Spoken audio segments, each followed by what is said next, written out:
Hello, my name is Eva Jordan Johnson with at the Finger and Stroke for Healing. And today I have a special guest. I want to introduce to you and say thank you for being here. Anyway, tell us, can you tell us your name and a little bit about yourself? Well, Eva, thank you so much for inviting me here today. I really appreciate it. Love spending time with you. My name is Marcia Carter, and I am the CEO and principal consultant with Carter Connection, LLC. Carter Connection is a consultancy firm that specializes in leadership development. We do development where we empower leaders and teams through impactful communication, leadership coaching, and connection-driven workshops. We believe that we're building success one conversation at a time. Well, Marcy, what does that have to do with the healing? Tell us, can you tell me? Well, everyone's a leader in some way, shape, or form. And if you're a caregiver and you're dealing with a team, knowing how to talk to the people that are helping you with the caregiving task of your family member, if you're someone who's had a stroke and have to deal with and encourage those to help you, we have to have some leadership skills. And the most important one is communication and how we communicate with each other. And most importantly, how we communicate with ourselves.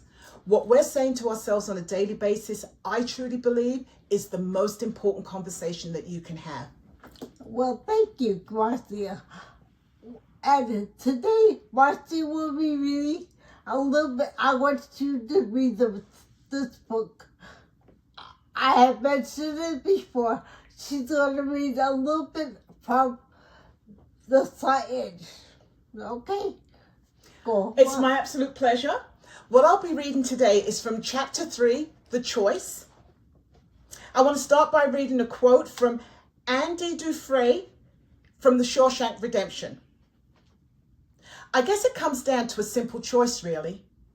You get busy living or you get busy dying.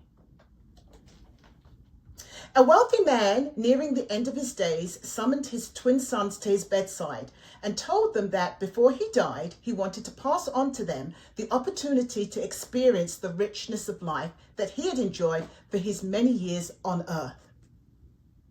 If I could do so, I would give you both the world, he told his boys. But of course I can't. So instead, I'm leaving you both with a gift. The boys both wept to hear their father speak of his approaching death, but he bade them hush with a wave of his hand. I'm giving you each a purse to finance your adventures. What goes into each purse is your choice. The man lifted a pair of beautiful lacquered boxes from the bedside table onto his lap, and then he reached inside one and held out his hands to his sons. One hand grasped a sheaf of 1,000 crisp new 1,000 bills. $1 million in cash. God. In the palm of his other hand sat a shiny new copper penny. I offer the same choice to you both. This $1 million or this single penny. Whichever you choose, you must leave it in your purse under my butler's care for 1 full month to give you time to think about how you will use it. Whatever you do not take will be returned to my estate, which I will leave to charity. One more thing, he added. If you choose the $1 million, you may, if you wish, draw against it as credit with my bank in town. And if you choose the penny, you can also draw against it. But every day you choose to leave the penny line of credit untouched, my butler has instructions to double the contents of your purse for as long as it is under his care. Now go, rest, and think. Here, take this book with you to pass the evening hours. And tomorrow morning, come back and tell me your choice. Okay.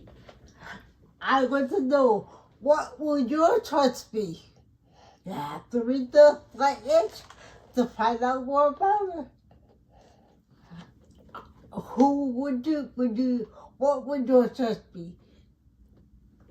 Marcia, what did you get from the meeting?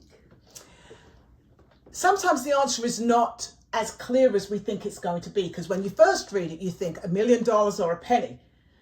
$1 million, it makes sense, right? But when you think about the long term, you have to think, would the $1 million be the best choice, or would the penny be the best choice? You have to read it to find out. And we get that question quite often in life and very often in leadership. When we're dealing with things that I always call it a fork in the road. Do I take the left fork or the right fork? And sometimes you think you should go left because that sounds like the best thing on the surface. But when you think about the long-term effects of some of the things that we do, maybe taking the right fork is the better one. No. So you have to think about it. Okay. Well, I would love this is going to be a short interview. But thank you so much for taking the time to read just a little bit of the Slight Edge, because I learned so much from reading this book, and I learned as a stroke victim that lessons that I have learned, which I want you have to come back and showing you learn after you read the book, okay? And remember, Stroke for Healing is the name of my podcast. And Marcia, how can people get in touch with you? So if you want to get in contact with Carter Connection, we do have a website, and it is www.carterconnection.org. And that's CarterConnection.org. Or you can find us on Facebook, Carter Connection, or you can find us on LinkedIn and Instagram. I love to do education pieces where I just talk with people about how they can improve their thinking, how they can think through issues that they come across, and how they can connect with each other even more clearly.